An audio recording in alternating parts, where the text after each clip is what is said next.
বলিউড তারকা মালাইকা আরোরার বিরুদ্ধে গ্রেপ্তারি পরোয়ানা জারি করেছে ভারতের মুম্বাইয়ের একটি আদালত।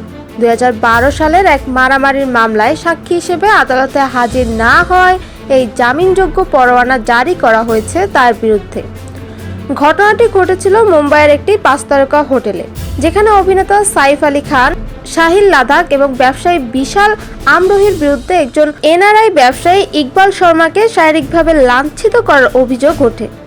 ঘটনার সময় মালাইকা সেখানে উপস্থিত ছিলেন এবং প্রত্যক্ষদর্শী হিসেবে আদালতে তার সাক্ষ্য নেওয়ার কথা ছিল, কিন্তু একাধিকবার সমন পাঠানোর সত্ত্বেও মালাইকা আদালতে হাজির হয়নি।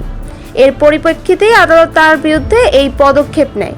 অন্যদিকে মালাইকার বোন অমৃতা আরোরা ইতিমধ্যেই আদালতে সাক্ষ্য দিয়েছেন। তিনি জানান, ঘটনার আগে এনআরআই ব্যবসায়ী ইকবাল শর্মা পার্টিতে উপস্থিত নারীদের উদ্দেশ্যে অশালীন আচরণ করেছিলেন।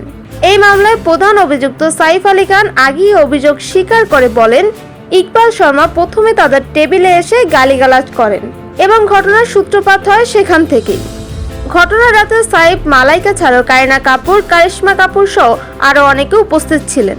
মালাইকার বিরুদ্ধে পরবর্তী আইনি পদক্ষেপ কি হবে, এখন সেটার দিকেই তাকিয়ে আছে সবাই।